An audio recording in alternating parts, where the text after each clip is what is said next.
أشهد أن لا إله إلا الله وحده لا شريك له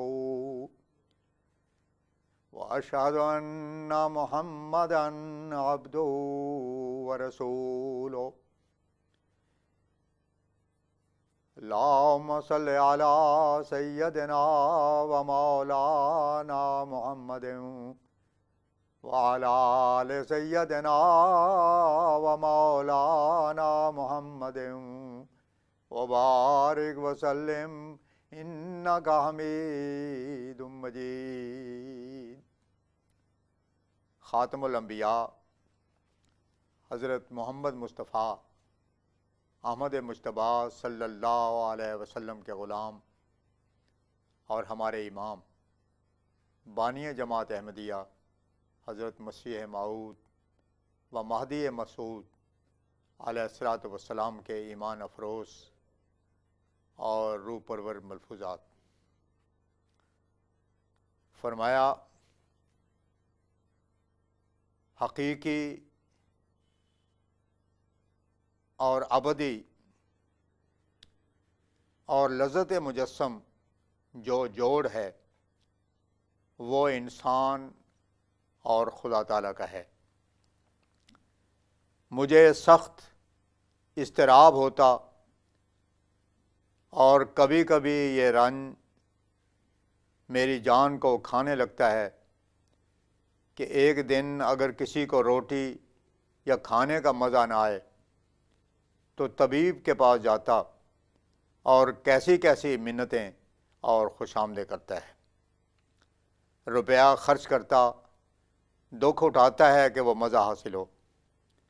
وہ نامرد جو اپنی بیوی سے لذت حاصل نہیں کر سکتا، بعض اوقات گھبرا کر خودکشی کے ارادے تک پہنچ جاتا اور اکثر موتیں اس قسم کی ہو جاتی ہیں. مگر وہ مریض دل، وہ نامراد کیوں کوشش نہیں کرتا جس کو عبادت میں لذت نہیں آتی؟ اس کی جان کیوں غم سے نڈال نہیں ہو جاتی؟ دنیا اور اس کی خوشیوں کے لیے کیا کچھ کرتا ہے، مگر ابدی اور حقیقی راحتوں کی وہ پیاس اور تڑپ نہیں پاتا.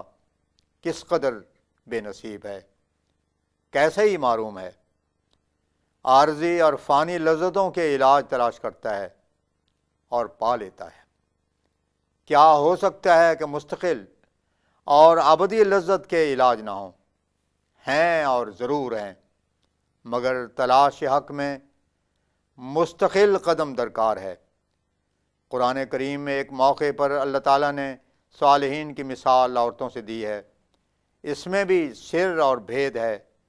ایمان لانے والوں کو مریم اور آسیہ سے مثال دی ہے. یعنی خدا تعالیٰ مشرکین میں سے مومنوں کو پیدا کرتا ہے. بہرحال عورتوں سے مثال دینے میں دراصل ایک لطیف راز کا اظہار ہے. یعنی جس طرح عورت اور مرد کا باہم تعلق ہوتا ہے، اسی طرح پر عبودیت اور ربوبیت کا رشتہ ہے. اگر عورت اور مرد کی باہم موافقت ہو اور ایک دوسرے پر فریفتہ ہو تو وہ جوڑ ایک مبارک اور مفید جوڑ ہوتا ہے، اور ورنہ نظام خانگی بگڑ جاتا ہے اور مقصود بے ذات حاصل نہیں ہوتا. مرد اور جگہ خراب ہوتا ہے، صد ہا قسم کی بیماریاں لے آتا ہے، عاشق سے مظلوم ہو کر دنیا میں ہی محروم ہو جاتا ہے، اور اولاد ہو بھی جائے تو کئی پشت تک یہ سلسلہ برابر چلا جاتا ہے. اور ادھر عورت بے حیائی کرتی پھرتی ہے اور عزت و آبرو کو ڈبو کر سچی راحت حاصل نہیں کر سکتی. غرض اس جوڑے سے الگ ہو کر کس قدر بد نتائج اور فتنے پیدا ہوتے ہیں، اسی طرح انسان روحانی جوڑے سے الگ ہو کر مجذوم اور مخذول ہو جاتا ہے. دنیاوی جوڑے سے زیادہ رنج و مصائب کا نشانہ بنتا ہے، جیسے کہ عورت اور مرد کے جوڑے سے ایک قسم کی بقا کے لیے حظ ہے، اسی طرح پر عبودیت اور ربوبیت کے جوڑے میں ایک ابدی بقا کے لیے حظ موجود ہے.